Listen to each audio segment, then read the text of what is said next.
The word classic can be applied to so many things: cars, music, movies, TV shows, and of course, video games.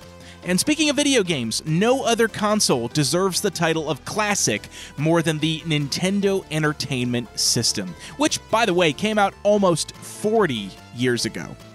You feeling old yet? Nintendo was a huge part of my life growing up, and it's the reason I still play video games to this day. So for the entire month of March, in honor of Mario Day, March 10th, MAR10, get it? We're going to dive a little deeper into all of the Nintendo consoles from our childhood, and yours too likely, starting with the Nintendo Entertainment System. Lou Carnivale and I sat down and talked all about our favorite games, the joys of two-player mode, what games have aged the best, and what games have aged the worst. And we finally attempt to answer the question, how do you pronounce Mario? All that and more today on Generation S. What is it? It's time to go back.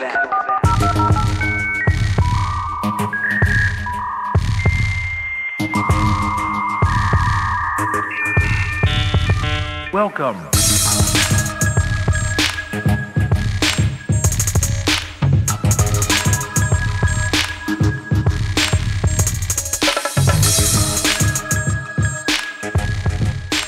Hey there, welcome back to another episode of the Generation S podcast. It's a podcast about growing up in the 90s and the early 2000s. I'm Dan Kemp, and joined with me is our resident Power Ranger subject matter expert, and I'm using that in quotes if you couldn't see that, Lou Carnivale. Lou, welcome back to the show.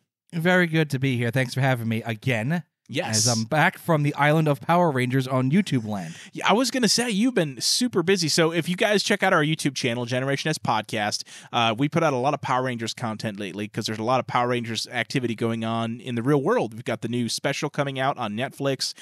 So Power Rangers is very hot right now, and I feel like you've done a really good job of taking advantage of that and getting some good stuff out on YouTube. Thank you. We just released an episode about the Green Ranger.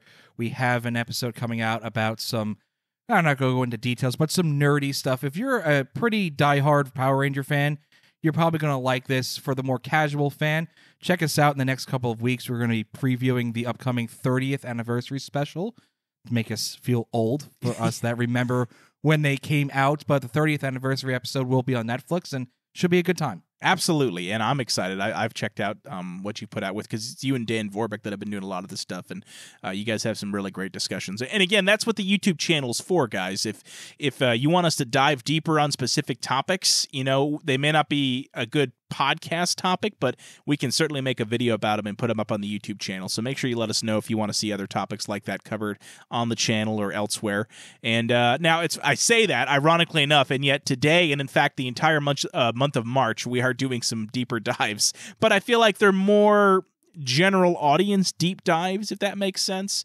So March, the month of March is Mario month, and that's because they've always, I don't know if it's officially called Mario month. I call it Mario month because March 10th, if you were to break it down into the abbreviation, is MAR10, which basically spells Mario. Oh, yeah. So Okay. I think that was coined however many years ago. They call it Mario Day. So I figured, you know what? Let's not do Mario Day. Let's do Mario Month. So we are covering Nintendo video game consoles from the NES all the way to the Nintendo GameCube this entire month. So there's going to be 4 episodes. Each episode will cover a different console, and basically take us through our high school and early college years, wrapping up with the GameCube. We're not going to cover the Wii just yet. We might eventually, but for now, we're sticking with what I call the classic 4 NES consoles.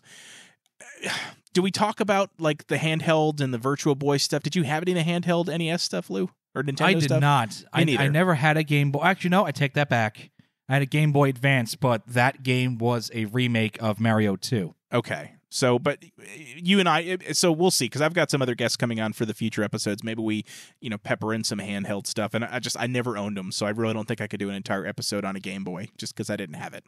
Not to say it's not fantastic, because it is. But anyway, we're starting off the month with the original Nintendo Entertainment System, which we both had, Lou. We actually covered this pretty extensively in an earlier episode we did where we just talked about video gaming in the 90s in general. And I feel like, we both were basically born with this in our house, right? The NES. I don't remember how I got it. I just remember that it was there, and it was the original VCR type of NES. Same here, yeah. The with the hinge that eventually broke off of mine, where you slide the game in and it springs down, and you hope to God it works. So you got to blow in it about 1,000 times. I remember, and I guess we can talk about this a little later, but I remember when they switched to the top loader model. Did you end up getting the top loader Nintendo as well? No, I had just that one version, regular Nintendo NES that originally came out, that is most commonly associated with Nintendo in general. Yes, so much to the point that I actually have a Lego set of the Nintendo Entertainment System, which is this model. In fact, I'll probably put up a picture of it on the Generation S Facebook page, because it was a lot of fun to build. But no, so I ended up getting the Nintendo top loader. God, this is probably mid-90s, so it was like probably super cheap at KB Toys at that point. And it worked a lot better. Like, you still had to blow into the games, but they booted up a lot easier. So I don't know if there was just something with it going top-down. And, of course, any console... It's funny you mentioned that, because in my research, I did read that it was less prone to... I don't know the actual terminology, but the pins. The connector pins, yes. Yeah, my NES now, it works like once out of every 10 times I try to put it on. Yeah. It doesn't really work because the pins are messed up. Yep. I do know the top loader works a little bit better. Did you have the dog bone controller? I did. It came with the top loader. Oh, really? Yeah, I did. That's awesome. Oh, man. In a terrible nostalgic way. I thought it worked great. I didn't mind having it, and then we had an extra controller in the house, so it was terrific. So when it comes to the NES, we've covered this already a little bit in a previous episode, so we won't necessarily retread a lot here. But as far as your earliest memories of the NES, like you, it was in our house, right? We don't know where it came from. It was just there. Did your parents got like a console for their wedding gift, didn't they? They did. Wow, you remember that? You probably remember that because I showed it to you. And I go, I have an Atari cartridge. And you have an Atari? I go, apparently my parents got it as a wedding gift. So my parents, I'm born in 86, so my parents got married in 81, I think. Okay. Yep. So the Atari was like Atari, the hot system at the time, right? Yeah, probably the Atari 2400. Yeah. I would say that one. That's probably what they got. I still have the cartridge. Never found the system, even with two moves, and one of them being very recently. I still have the cartridge somewhere, but yeah, I guess my parents were, somebody thought my parents were gamers back in the day. Well, and I'm wondering, do you think that got them into getting a Nintendo a few years later? Probably. Yeah, I think so. I think it was probably, I don't think it was twisting their arm to get a Nintendo. My parents got married young, so yeah. Let's see. So they got married 21, 27, 28. So my parents were probably like 33, give or take. Okay. When they got their original Nintendo for the household, so had a pulse on what was going on. Yeah, so I'm trying to. So like again, it was there as long as I remember it being in the house. So, and I was born in '87. So if they didn't get it right away, it would have been sooner after I was born. Because again, I remember being like 2 or 3 years old, and like it was very well used by that point in our house. We had a whole bin of games that I'm sure my mom got at like a garage sale or something. And so, I remember I would watch my parents play it. I would watch my sister play it, and then of course eventually, I was probably about 3 years old when I started playing it myself, and it was like the original Super Mario Brothers was one of the games that I first really got into. And, and then I, of course, like Dr. Mario, Punch Out, all these other ones. Duck Hunt, because it was actually the Mario Brothers Duck Hunt combo. Did you ever play Duck Hunt? I had Duck Hunt with we just called it the gun back in the day. But apparently it's the Nintendo Zapper, but it was just the gun. Did you have the orange one or the gray one? The orange one. That's what like I had orangey red. It was like what's that fruit I'm thinking of? A tomato? Like the inside of a no, that's pure red. Like the inside of a grapefruit.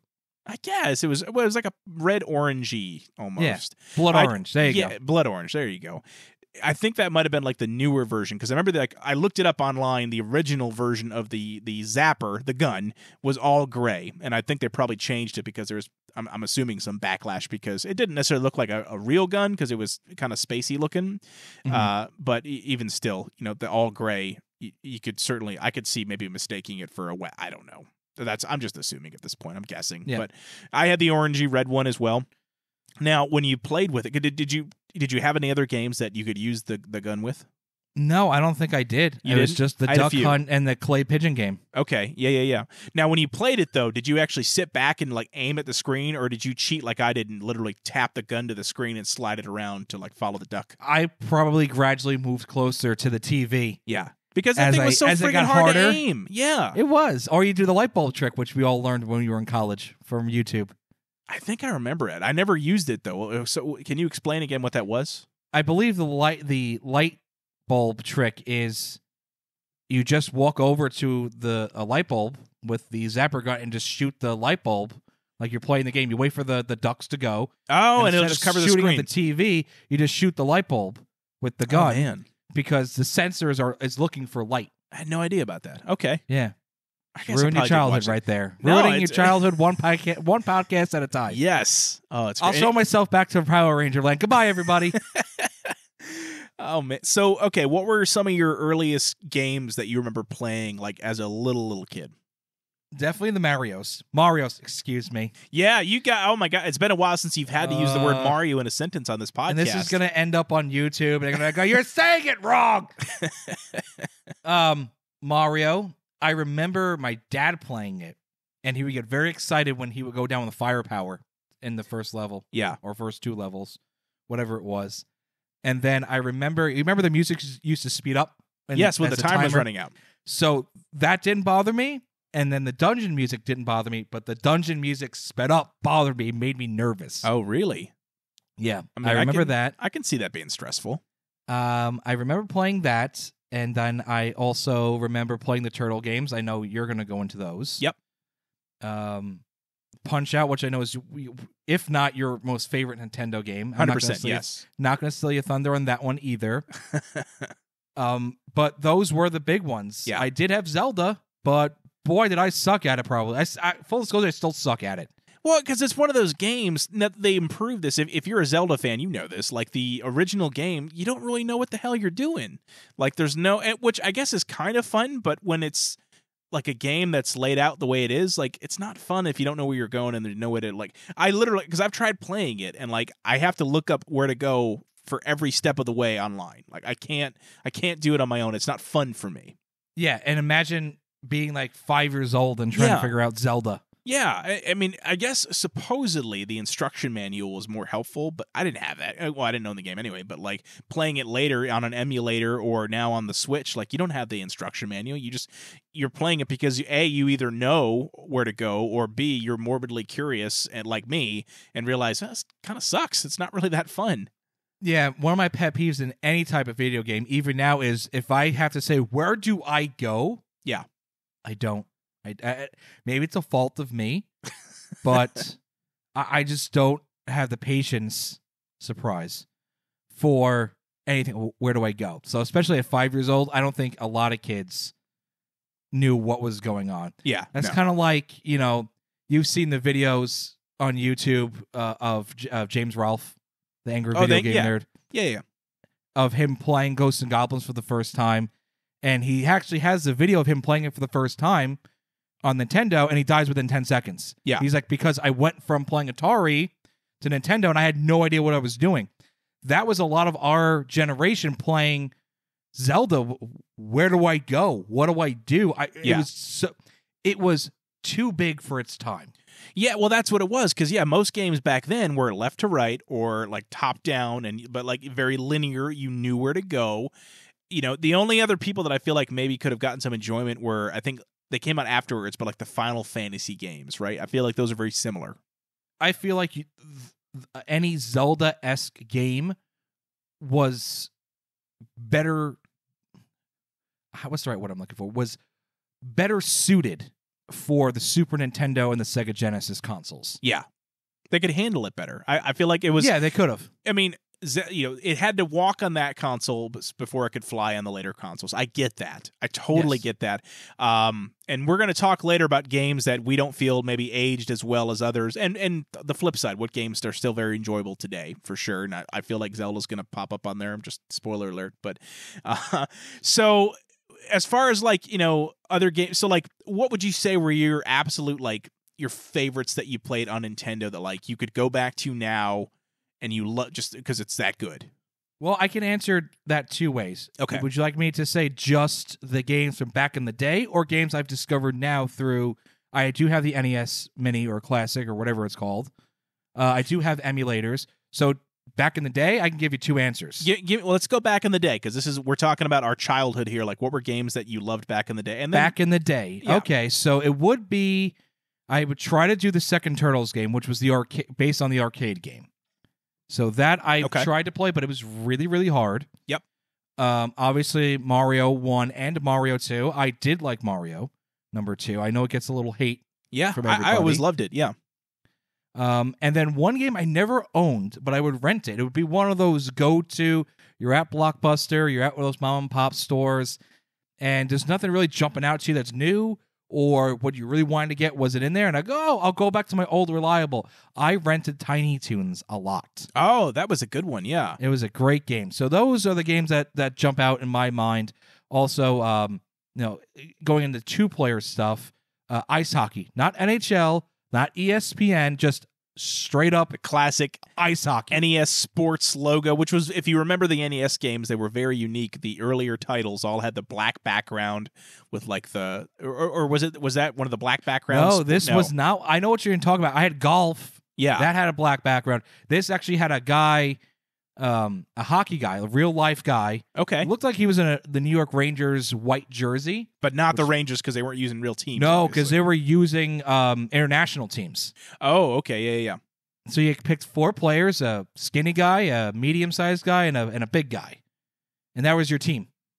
Nice. 4 guys. Okay. So they were trendsetters because now the NHL does 4-on-4 for some, 3-on-3 for overtime. So Nintendo was a trendsetter, but apparently that was a weird game, but it was a fun game. Yeah. Well, I feel like Nintendo sports games were hit or miss. Like there was a game I really loved.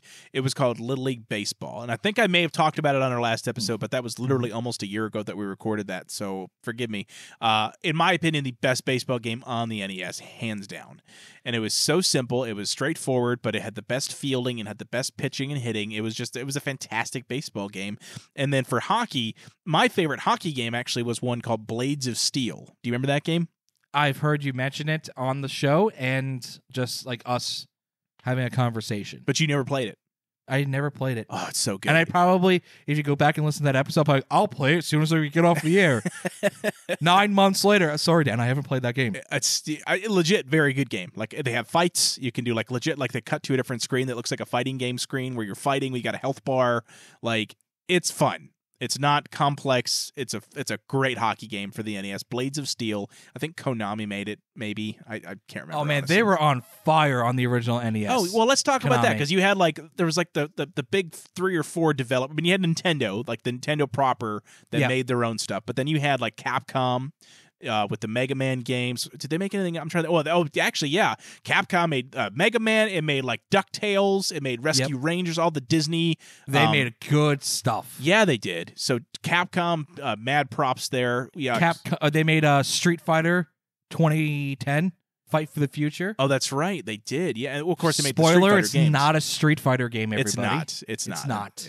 I think it was probably a Japanese game that they redubbed to try to sell it to American audiences. But it was good. I liked it. What else? Speaking of Street Fighter, did you know there actually was a prototype of Street Fighter for NES?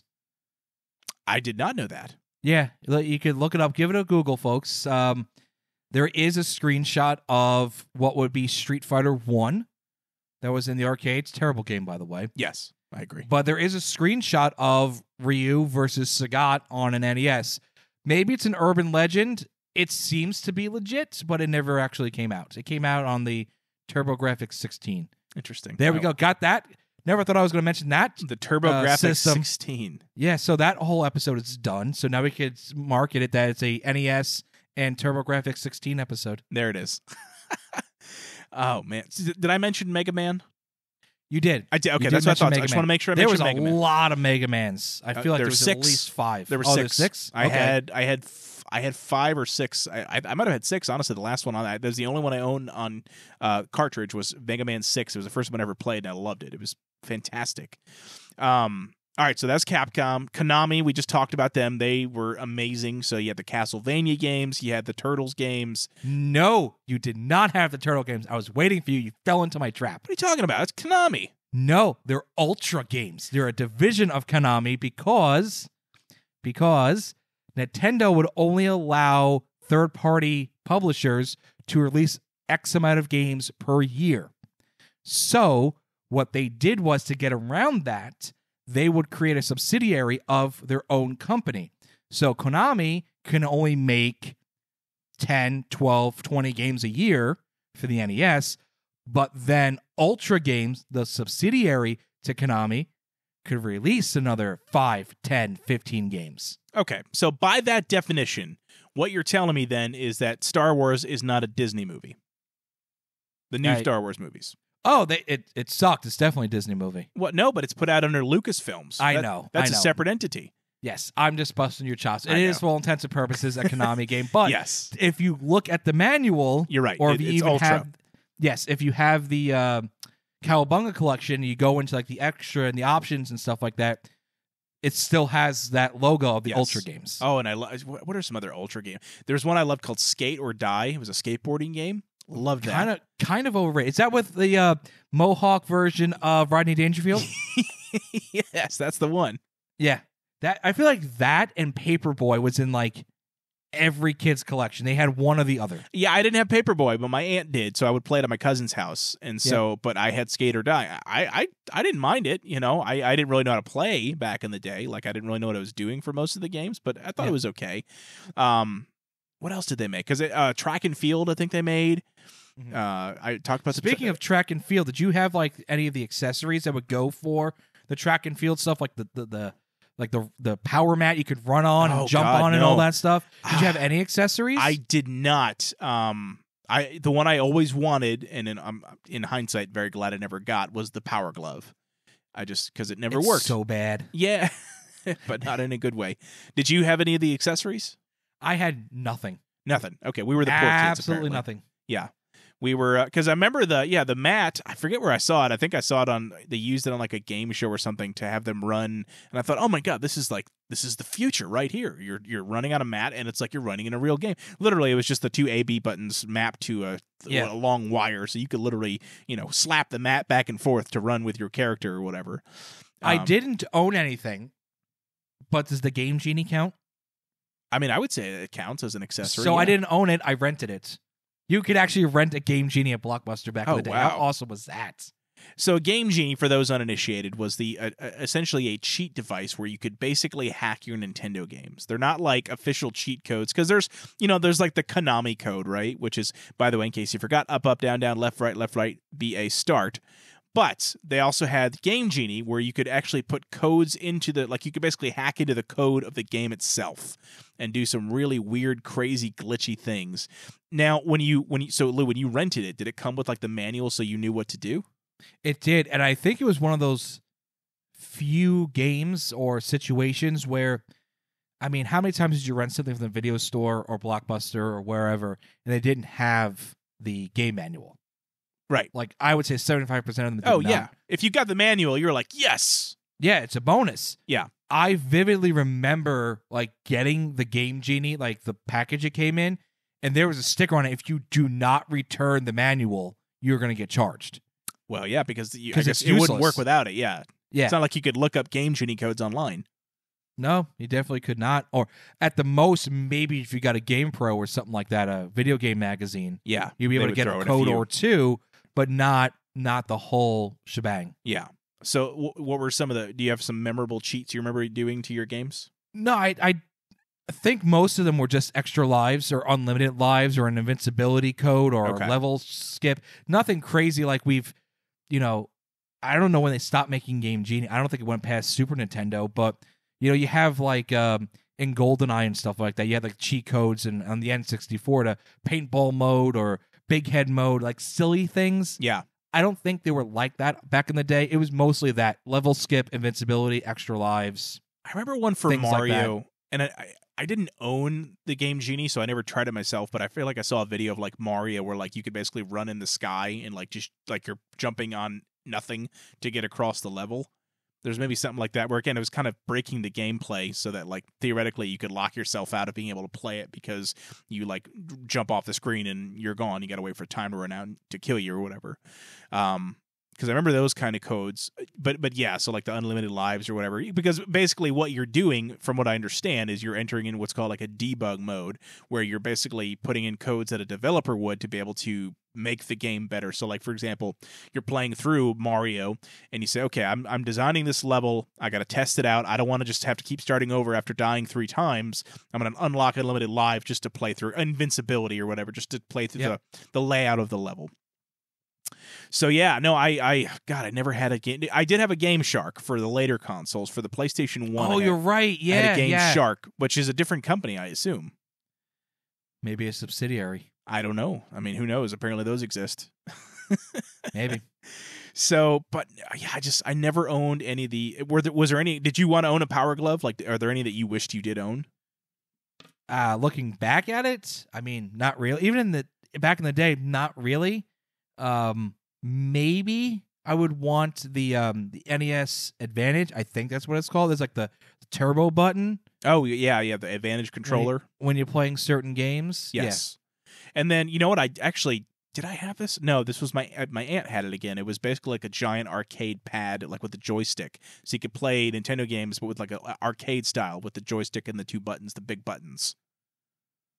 But it wasn't like the one in Ghostbusters 2, the movie? I guess, yeah, that would be the one. Yeah, the one they used to drive the Statue of Liberty around. Yeah, one's called the NES Max, one's called the NES Advantage. I can't remember. No, I think the Advantage, I'm trying to think. Was the turbo button, maybe? I don't think know. So. I feel like, but I didn't own it. So again, it wouldn't. I did have in later consoles. I had like the turbo button control. Like I remember Sega Genesis. I had a turbo button controller and it was awesome. And then I think I got one for like the PlayStation 1. There were some games that I really needed a turbo button, and so I got one that did. It was again game changer. It was fantastic. Mm-hmm. So, oh man. Well, listen. Let's talk about like. So, like, you had the games, right? And these kept us busy for many years, but you also had all the other, merchandise, right? You had the books, you had your magazines, you had TV shows, movies, all that stuff. So, as far as magazines go, they had, I mean, really the one you think of is Nintendo Power, right? Absolutely. Well, I never had Nintendo Power. I was more of a Game Pro kid, but I think that was not the NES generation. I think that was... It's probably more the PlayStation, right? I would say Super Nintendo. Okay. Maybe. I think Super Nintendo's when I, off the top of my head, really think about it. But yeah, during this time period, you're correct. What I think about is Nintendo Power. I mean, I feel like, I don't know if it wasn't the first, it was certainly the best because it was the most popular. It was the best. Yeah. I remember I had the first issue of Nintendo Power. For a long time. It was beat up, so it probably wasn't worth anything. But it was I don't know if you remember this. The first issue they put out was to hype up Super Mario Brothers 2. And you had like a clay sculpture of Mario running around holding a radish. And his colors were weird, though. It wasn't his normal. It was blue hat and blue shirt with red overalls. Do you remember that? Weird. You have to Google it. It's wild. Remember it. I remember it being different for some reason. Maybe it was just to kind of grab your attention. Well, it feels like one of those where like the artwork was clearly made by somebody who never played a Mario game and just sort of like didn't know what he looked like. That's Maybe. the vibe Absolutely. you get from it. I mean, it could be, yeah, absolutely. But you know what's crazy, and I thought this was really neat. So I forget how many years ago it was at this point. So Nintendo Power they're not around anymore. They don't do a magazine anymore. But the last one they did had Mario on the cover, and it was an updated, modernized, like normal looking Mario, but it was still like handmade with clay. That's great. I like stuff like that. It's like it came full circle. So I thought that was really cool. And it was actually a really fun again, that was the only issue I ever owned. So I never had any of the gamer magazines, but I remember what's reading. Funny? What's that? To go off topic for a moment, and I'll, when this goes on YouTube, I'll upload the image of what I'm holding in my hand. I went and saw Dan Vorbeck about a month ago, and he handed me a stack of video game magazines. Okay. They're newer ones, but it is interesting because I think this is out of production also. It's not NES, but just talking about video game magazines, at my computer desk, I actually have in front of me right now a copy of Game Informer from... Doesn't he actually give me a date on it? Issue 209, September of 2010. Oh, wow. Some game called Arkham Asylum. Oh, nice. Probably stinks. Right? It's terrible. Yes, but those gaming magazines, they lasted into the early, if not mid-2010s. Yeah. Oh, yeah. Yep. I remember Game Pro. I remember like you said, Nintendo Power. I remember Toys R Us having like their own version. It was like maybe like 5 pages, but of like their own reviews, basically to go buy the game. Everything was great. Well, I feel video like games. Yep. I feel like you wouldn't have. I feel like Nintendo Power was like the one to kick off the gaming magazine craze. Like I'm sure there probably were some before then, but I feel like they wouldn't exist to the level that they still do today without Nintendo Power being kind of the one to kick things off. Absolutely. Absolutely. And Nintendo Power, the bad thing is it's not just a Nintendo thing. Like PlayStation had it down the road, Xbox had it also. Yeah. Very, very like few honest reviews. You're not going to say your own system is going to have a bad No, absolutely not. But again, I feel like those magazines, at least from a kid's perspective, it wasn't necessarily to see if a game was any good. It was more so just to see pictures of it and kind of make that judgment for yourself. They were advertisements. I mean, don't get me wrong. And then you would rely on your friends to say, hey, does this game suck? Or you'd rent it yourself because back then it really wasn't much to rent a game. You could rent a game, and play it over a weekend and bring it back. And if you liked it, you bought it. Or, asked for it for Christmas or whatever. Yep, that's what I did. Yeah. So other than magazines, you also had books. And by books, I mean like, stories. So like I remember I had a Pac-Man book. It was a kid's picture book of Pac-Man, which I think may have been based off of a Pac-Man TV show that I never saw, but it looked like it was. I know they had like Mario books and Zelda. Like, did you ever have any like the kids like actual story books of Nintendo characters? Not of Nintendo, of Sega, yes, but not of Nintendo. I had some other things, but I'll get to that in a moment. But yeah, I had some like I remember vaguely, very, very vaguely, some like Happy Meal stuff of Mario. Oh yeah, man! Mario 3 had a great line of Happy Meal toys. I had the Luigi on a cloud one, I think. I don't remember what I had. I just remember actually seeing them. Yeah, I never had Mario 3. Mario 3. You know what? Wait, you never had the game Mario 3 as a kid? No, I didn't. It was too hard to find, or it was too expensive. Oh my god, one of my favorite games of all time. Mine too, but by the time I got it, I actually got it on Super Nintendo. They got a compilation of Mario. See, I'm catching myself. Yeah, you are. Mario 1, 2, 3, and the Lost Levels. Yes. That could be something if you want to touch before we wrap things up about the fake phonies. Big fat phony Mario 2. Well, okay, fine. Yeah. So fake. Actually, it's a perfect segue into something I was going to plug later. I figured I'll do it now anyway. So if you go on the Generation S YouTube channel, I have actually put out a video of my personal top 10 Nintendo games that you can play right now on the Nintendo Switch in their online library within Nintendo Switch Online. And so one of those games, spoiler alert, is Super Mario Bros. 2, the American version. Now, when I say the American version, if you know anything about Mario, you probably know this, but in case you're curious, the version of Super Mario Bros. 2 we got in the US is not a Mario game by default. It was actually a Japanese game called Doki Doki Panic. The original Japanese version of Super Mario Bros. 2, it basically looked identical to Super Mario Bros. 1 with a few slight updates, but it was a hell of a lot harder to play. It made me panic. Instead of Doki Doki Panic, it made Lulu panic. The whole thing is just it's super. It was hard, which again, because the mentality back then was, oh well, sequels should just be more of what you had before, but more challenge. That's what people asked for. So for people that were just gluttons for punishment and were really good at Mario, they loved Mario 2. The Japanese I'm a Jets version. fan. I'm a Jets fan. I don't need any more punishment in my life. I was wondering how you're going to get a Jets reference into a Nintendo episode. Didn't even think about it, but it just happened. There it is. I love it. So they decided, hey, okay, we got to put out a sequel to Mario because it's like literally the best-selling game in America. What are we going to do? So they said, well, we found this Doki Doki Panic game. Let's slap some Mario characters in there, and boom, you got a new Mario game. So that's the game that we got as kids, and I loved it. It was fantastic. It is, I'll tell you right now, it is number 4 on my top 10 list. Go check it out. It's on YouTube, the top 10 NES games within the Switch Online console. You know what I like about that video, Dan? What's that? Full disclosure. It's your list. Yes. And it sounds silly. I don't like... There's hundreds, and by the way, thank you for listening, folks, because there's hundreds, if not thousands, of other podcasts, YouTube videos about what they think is the top Nintendo game. This, that, the other, that's the best or the worst or whatever. Yeah. According to data and numbers and sales figures, and I mean, it's all going to be the same for the most part. Like, you know, it's going to be, you know, Mario's going to be on it. Yeah. You know, Zelda's going to be on it, on those lists. But the one Dan did, and you know, what we're going to strive for on the channel moving forward in any type of list. Like I did, you know, a Ghostbusters list of the animated episodes. And it was my personal top 10 list because of how I grew up and what I viewed. The same thing with Dan's video game list. It wasn't Dan's view on the top 10 NES games. It was, no, these are Dan's top 10 NES games. And there's a story and there's a real sentimental reason for those, as opposed to here are the sales numbers. Right. Well, and some of those, again, you know, went hand in hand. Like, again, spoiler alert, Mario Brothers 3, absolutely on my list, and it was a very well-received and very popular game. But there were definitely games on the list that were not as popular. Now, I also restricted myself, too, because the Nintendo Switch has a lot of Nintendo games, but many of them are being released as collections under the companies that made them. So we talked about Capcom and Konami.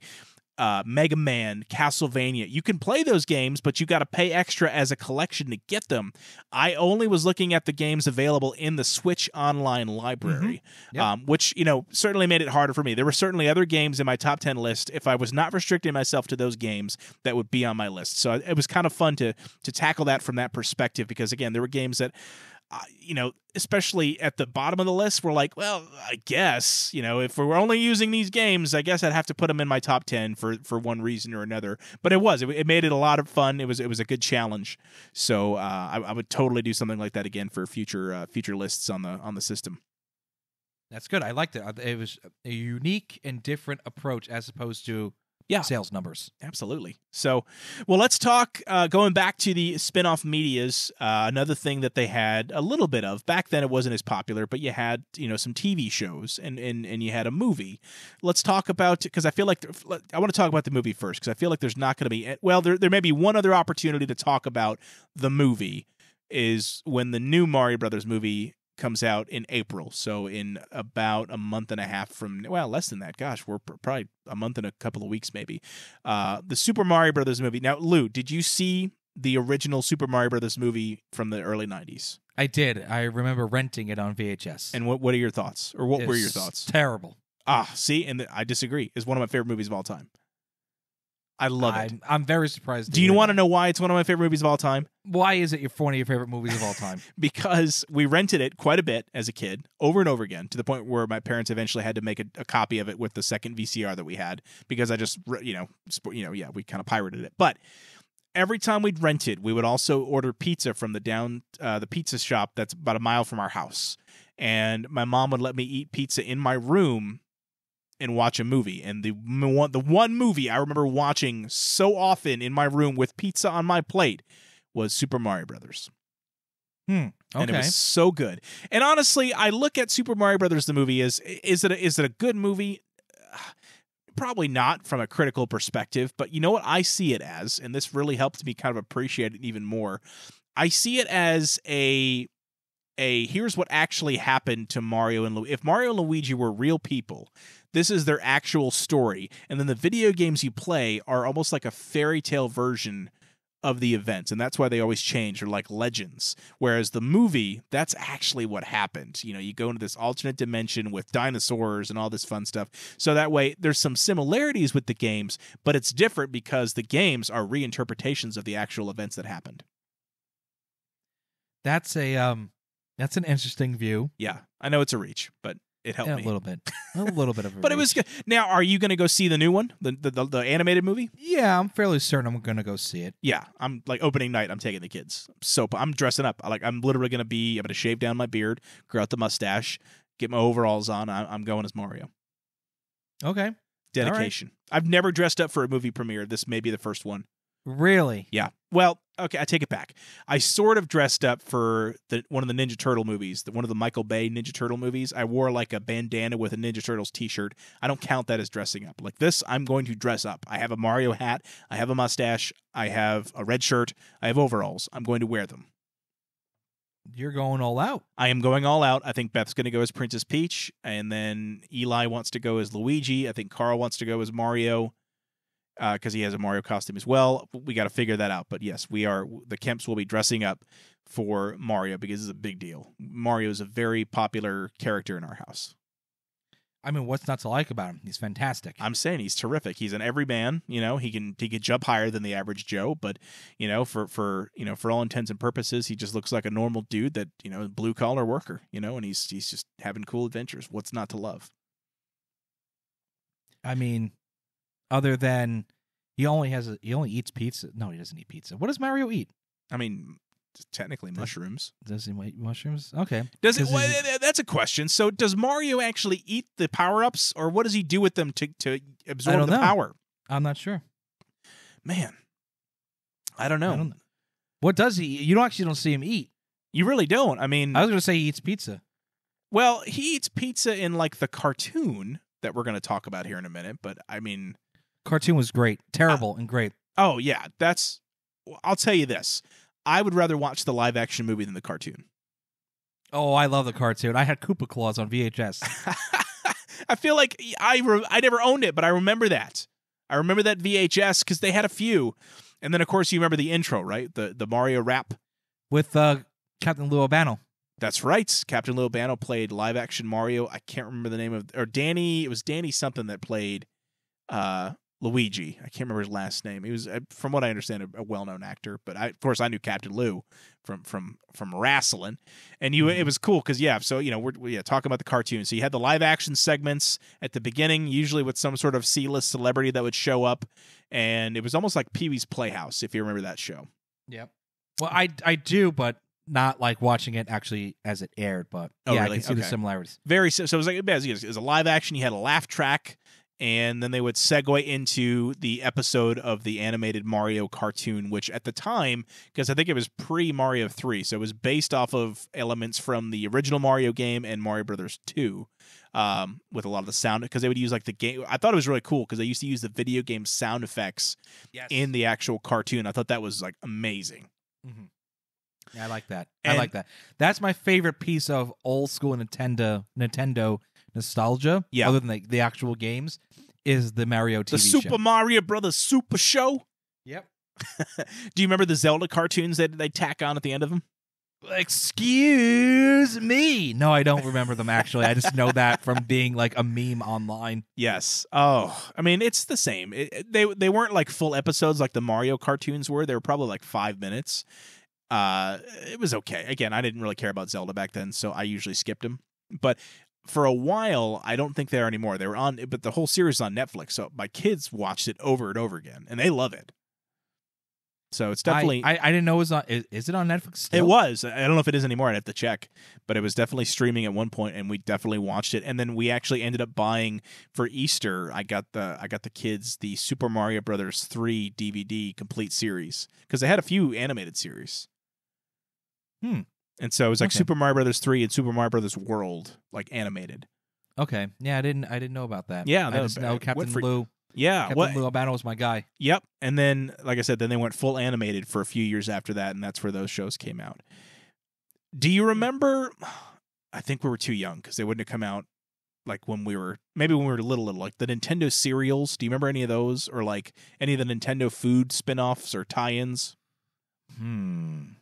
Like, didn't Mario have like SpaghettiOs or something at one point? I kind of remember a Nintendo cereal. Yes. I don't know if it's just because I've seen the image and I think I had it, or I actually did, but I am aware of a Nintendo or a Mario cereal. Yes, I know for a fact I never had it as a kid, but I've seen the boxes, and it was like half Mario and half Zelda or something like that, or there was something where you can get like 2 in 1, or I don't know. I never had it as a kid, but I do remember Mario SpaghettiOs. That might have been like mid-90s when like Mario 64 was popular, is they had the the Mario SpaghettiOs, or maybe it was like Kraft macaroni and cheese. 'Cause I remember eating like Yoshi macaroni and cheese or something like that. Mhm. So they to this day they still do stuff like that where they'll have food tie-ins. They'll have like Mario candy that you can buy, stuff like that. I think I probably have like the Mario mushroom like candy Or Mario and the kid TV dinners, like, get 18 proof of purchases and you get like a free t-shirt or something. Did like Mario that. do that? I don't know. I'm I don't sure know. they did. I mean, it wouldn't surprise me if they did. Yeah. I think they probably did something like that. Yeah. And I mean, we haven't even talked about, it's not out yet, but like the Super Nintendo World that's coming to Universal Studios. Like, are you going to go to that? It's in California right now, right? It's either in California or about to be, and then in like a couple years it's coming to Florida, which is when I'm going to plan to go. Yeah, I would go See to it. the one in Florida. My cousin's literally in Universal as we speak right now. So I told him, like, you're going to be missing this. He goes, I'll come back in a couple of years. Yeah, I mean, I went to Universal in fall of 19, so by the time this opens up in the next, I guess, 3 years or so, 2 or 3, give I or think. take. Yeah, it'll be enough Give or time. take, I'll probably want to jump back. Yes. Oh yeah, that's another thing too, man. We should do a theme parks episode. We could, but I didn't go to Disney when I was a kid, so I can't give you Well, that. I didn't go to Disney when I was a nostalgia. kid, but I went to other parks. Okay. Yeah, we could do that. All right, we'll figure it out. Oh man, well listen, any other kind of like non-video game Nintendo merchandise you want to mention before we jump into this last couple of sections here? Not that I owned, especially for that time period, because again, I was born in 86, so when I actually got an NES, it was definitely towards the end of the cycle. Yeah. So I know from just liking video games what was out, what was made, but I really don't think I had too much in terms of the extracurricular merchandise, so to Yeah. speak, with the NES. When we move on to other systems, yeah, I did have some more stuff around that NES, Sega Genesis time period. Okay. All right. Well, then the last 2 areas I want to cover today are which games have aged the best on the Nintendo system and which games have aged the worst. Which one should we start with, Lou? You want to end on a good note, so Okay. why don't we go with what's aged the worst? All right, let's do that. So, there's a couple of games that come to mind for me. I'm going to be honest with you. Most of the Nintendo games that if you try to play them today, they're not fun. They suck. They're so much better out there that there's nothing unless there's some deep nostalgia rooted in the game that you're playing for you personally. Most of the games on the NES have not aged well. But as far as like some specifics, I got to say The ones that really make us angry. oh man, I mean, like angry, almost like in a nerd-like way. Yeah. Can't curse like somebody, though. No, we cannot. No, we can't curse on this. Oh. Nice. Gosh, I mean, you want me to go first? Because I have something to get off listen, my chest. Go first, because it sounds like you've got a few that like you want to rip into. Okay, so the first one is Paperboy. I hated it back then. I hate it more now. It's a terrible game. I never knew how to play it. I didn't know what the point was other than staying on your bicycle, which was damn near impossible. Yeah, and avoid the guy breakdancing in the middle of the road. It just wasn't. You know what? I think it was one of those first you can just kind of like hand around the control like a party game. Well, I think 'Cause it was it an was quick. arcade game first, right? I believe it was, but I just remember playing it with friends, and it was quick because you would die within a minute. Yeah. And then you just pass it along, pass it along, pass it along, pass it along. But I think it stinks. I never liked it. It's one of those few games, as it ages, I dislike it more. Yeah. The next 2 are the same franchise, Ghostbusters 1 and 2. Okay. Especially number 1.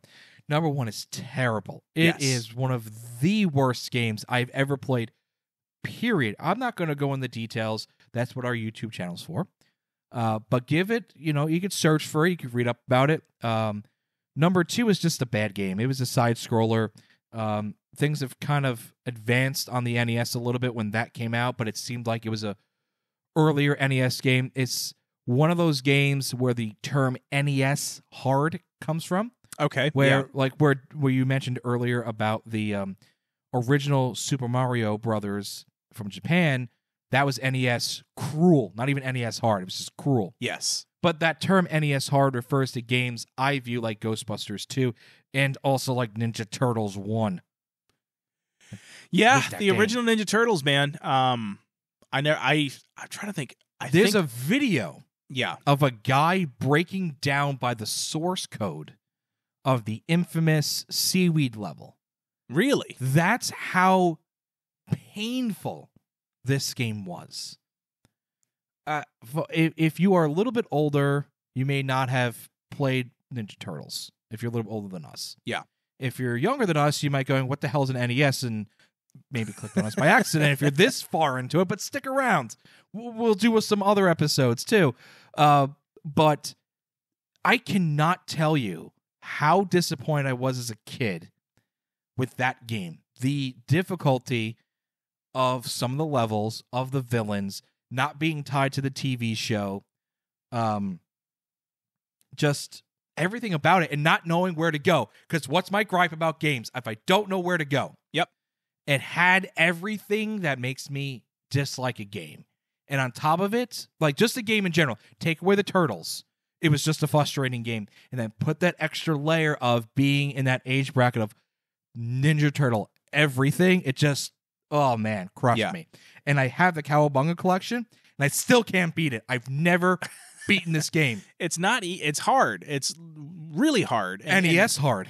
And here's the thing. I don't want to be those guys that say, "Oh, you kids have it so easy today," because I think it's bullshit. I really do. Every generation. Oh, you cursed! I did, because and I feel very passionately about this. Every generation has its challenges. I hear that. That's Stan's pulling up his soapbox. You like that? Hold on. Yeah, let me just get up. There we go. All right, there he is. Okay, on the soapbox.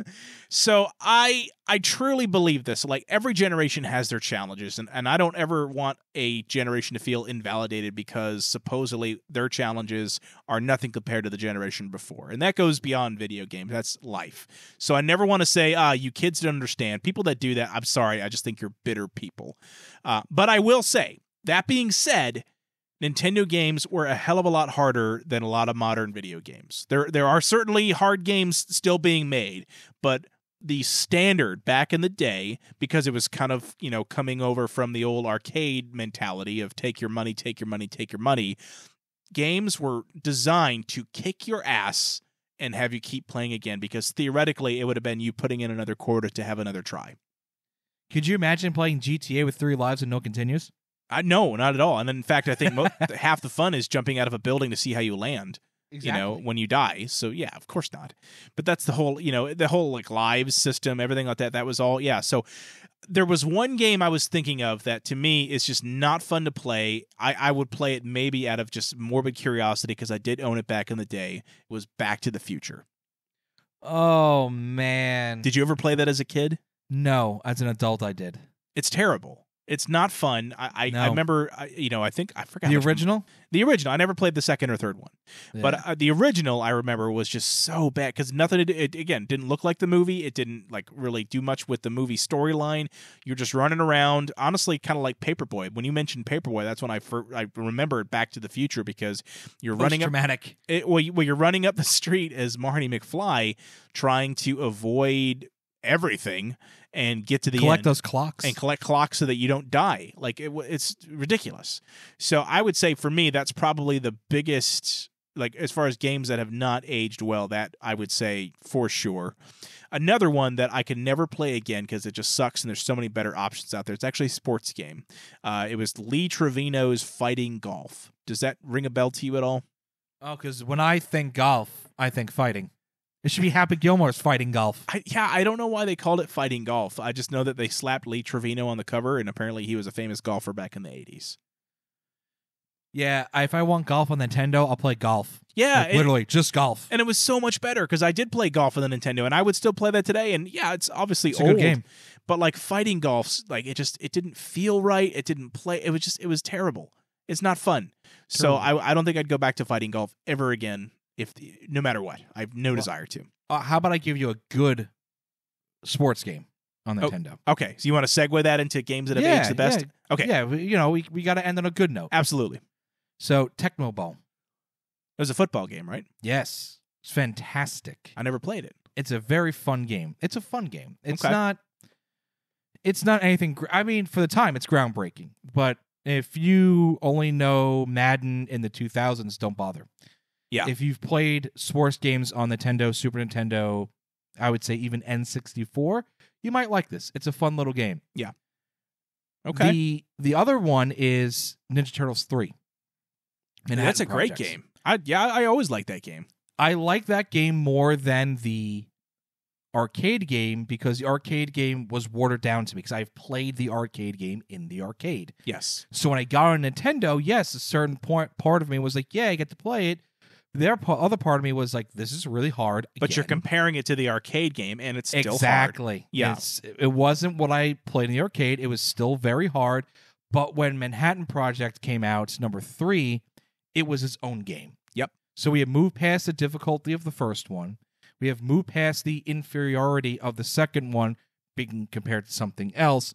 And here was, to me, the quintessential Ninja Turtles game on Nintendo. Yes. So that's a good one also. Those two I played back in the day. Okay. 2 games as an adult I played. DuckTales. Oh, that's a great game. Fantastic game made by Capcom, who you'd mentioned earlier. Yep. Great game. I actually was dating a girl who was a little bit older than me, and she said, oh, yeah, I used to play Nintendo with DuckTales. I go, I never played that. She found the old machine. We booted it up. We had a great time. So I played that as an adult. I loved it. Very hard game, though, by the way. It was a hard game. It had a Mega Man-esque feel to it because it was made by Capcom. Yep. They remade it on the 360, so that proves to how popular it was. Or 360 era. Might have been the PS3 and something else, but yeah. I played it on 360. And the last one, I actually discovered on the NES Mini, NES Classic, whatever you want to call it. Kirby's Adventure. I never played Kirby, ever. Other than I played it on the Super Nintendo. Smash Brothers. I would play as him, but never played a game. This I played when I got the NES Mini, and I go, this might be my favorite NES game of all time. Yeah. I think I played it. I played Kirby on the Super Nintendo. That's where I first played it. It was like the Superstar Collection that my cousin had. Mm-hmm. And it was great. I loved it. I never played the Game Boy versions. I know they've made newer versions since. I actually have one on the Nintendo Switch that the boys play, and they love it. It's fun. It's basically like an easier version of Mario. It's easy to pick up and play. It's simplistic. It's designed for younger kids or adults that really have a little child's mindset. Apparently, So thanks. I've gotten a lot worse than that. So thank you. No, man, it's great games. I like all the Kirby games. I think they're very well done. So now for me, I've already talked about a couple of these games aging the best and being very replayable. And again, if you go to my top 10 list, those are games that, for the most part, I can still very much pick up and play today and enjoy, including, as I mentioned, the Mario games, the Ninja Turtles arcade game, which I actually still do love, Little League Baseball, again, to me, the best sports game on the Nintendo system. And then, I will say, I'm not going to say where it is, but on my top 10 list is Mike Tyson's Punch-Out! And my God, Mike Tyson's Punch-Out! Well, not just Punch-Out, Mike Tyson's Punch-Out! That's the one I owned as a kid. I mean, it's the same game, guys. Like, listen, if you had the Punch-Out with Mr. Dream as the main bad guy at the end, you had the same game. They just made Mike Tyson white. That's literally all they did. And it's a great game. It's literally one of my favorite games of all time, to the point where I can literally pick it up. And I probably should do this one time. I should just stream out just me playing it, because I can play that game on autopilot, literally not even think about it, and just I'll tell you this, I can get to Mike Tyson with maybe getting hit once or twice by any of the fighters throughout the entire thing. Wow. Okay. Yeah. That's impressive. Yeah, so I'm really now. Of course, my strategy goes out the window whenever I get to Tyson. Just like he always said, everyone's got a plan until they get punched in the mouth. And basically, once you get to Tyson, all bets are off, and he just destroys you every time. So that's usually where I get the most frustrated, is by the time I get to Tyson. But up until then, I'm untouchable. You can't. I'm good. That's pretty impressive. I'm saying lie. I'm gonna have, like I said, I will demonstrate it. I'll have to figure out how to record just a long play of me doing it, and just kind of see what happens. But yeah, such a good game. And then they had the later Punch-Out games on like the Super Nintendo and the Wii, and I love those, but not as good as the Nintendo Punch-Out! I liked it also. I did own it. I just didn't want to steal your thunder. The Mario games, yes, I didn't play number 3 at the time, but it is a great game. That's the best one of all the side-scrolling Marios of the old consoles, including Super Nintendo, in my opinion. Yeah, I know. And I knew we were not going to see eye to eye on that, but Mario 3 to me is better in every way compared to Super Mario World. Ooh, Ooh, that's a tough one. No, I think it's a better game to play. I can replay that over and over. We're going to have to ask our subscribers on YouTube about that and put it to a vote. Listen, if you're listening to this on YouTube, throw it in the comments. Which was better, Super Mario 3 or Super Mario World? And we'll just see. I feel like it's probably going to be Super Mario World, and I know I'm probably in the minority, but I don't care because it's, to me... it's a great game. It's like 1 and 1A. It is really good. But it I also played number depends 2 on the what most. Well, number 2, but then you played Super Mario World for Super Nintendo back in the day. You owned it, right? Oh, yeah. So, Yeah, and I never owned it as a kid. Game. And that's the thing is I never owned it because I never had a Super Nintendo until I was much older. So I think part of that's also nostalgia clouding both of our judgments. Could be. But anyway. Oh, man. Well, listen, you know what's funny, Lou? I think we talked about this. We were texting. We're like, this is probably like a 35-minute episode. It's Nintendo. We can't really go that deep. We're still at the hour mark almost here. I don't think I'm going to have to take out much because we didn't really screw up at all, so I don't think I really have to edit much out. But we went for an hour talking about Nintendo. Guys, I really hope you enjoyed this because I had a great time talking about Nintendo. And if you like this, then get ready because this entire month, I don't have a fancy name for it like I did for the New Year's Nonstop Nicktoons Extravaganza, but it's all Nintendo all month long. So next week's episode, spoiler alert, we're talking about Super Nintendo. And that's going to be you once again, Lou, right? You're going to come back for that one? That's actually my favorite... Safe to say, favorite retro gaming system, and then overall gaming system, definitely top 2 or 3, if not 1 and 2. And it'll be interesting because next week, as I said, I didn't have a Super Nintendo growing up. My only experience with it was playing it at friends' houses. So it will be very interesting to see both perspectives of a Super Nintendo fanboy / owner of the console and somebody who owned a Sega Genesis and always wanted a Super Nintendo, but his parents wouldn't buy one for him. So that's what you're going to get next week, which I'm very excited for. I think we're going to have a fantastic conversation because there are certainly games I can talk about and my experiences playing it at my friend's house versus at my own house. It'll be fun. It'll be a great time. Yes. So before we wrap up, Lou, our resident Power Ranger expert, I know you kind of talked a little bit about some stuff we've got going on, but anything coming up on the channel that you want to hype up for people to check out if they are, in fact, Power Ranger fans? Well, if you're a Power Ranger fan, we did upload some episodes about Jason David Frank, who is the original Green Ranger, retrospective on him. Adam Park, who is the second Mighty Morphin Black Ranger, a retrospective on him. A little bit more on the nerdy side of who might be the Green Ranger upcoming in the special, because as you may or may not know, Jason David Frank passed away in the fall, so kind of a big matzo out there, so to speak, of, okay, he's the Green Ranger's there, but who is it?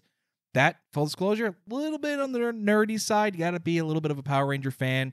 So is the next episode about the Master Morpher. It's about a particular episode with Tommy Oliver. But we also will be previewing, having a wish list of what we want to see in this upcoming 30th anniversary special. So depending on your level of Power Ranger interest, we got a little bit of everything for everybody, for the diehards, for the casuals, for the lapsed fan also, getting you ready for that 30th anniversary special. Will be an hour long on Netflix, April 15th. Should be a good time had by all. I love it. There it is. And as far as my activity on the YouTube channel, because we both put out some stuff there, as I mentioned, make sure you check out that top 10 Nintendo Entertainment System games. I don't know why I just called it Nintendo Entertainment System instead of NES. I don't know. It's okay. Anyway, you got excited. So I did. My top 10 NES games are on the Nintendo Switch Online. Also, I did just put out our first true video episode of a podcast where there's people talking on camera. I last week put out the audio version as well, but the video version of my interview with the Goosebumps illustrator, Mr. Tim Jacobus, that is on the channel as well. So if you want to see what Tim is all about, that was a fantastic conversation. I had a great time with him. So make sure you check that out. And I've got one other thing that's coming out here that I've just about finished working on. If you're a Ninja Turtles fan and you always wanted to know what Ninja Turtles pizza tasted like, I am starting a new series on YouTube called the Ninja Pizza Kitchen, where I bake different pizza recipes from the cartoon show and see if they're actually any good. And I gotta tell you, the first pizza I made for the series is pretty good. I'm not gonna tell you what it is until the show comes out, but I'll say it's pretty good. Okay, is it actually edible though? I finished it, all of it. Yeah, you actually ate it. Okay, so I ate the entire. I had out of the 6 slices because it was a smaller pizza. Out of the 6 slices, my kids. My older son had 2. My younger son had half of a piece, so we threw his other half away. And then I had the other 3. So I had 3.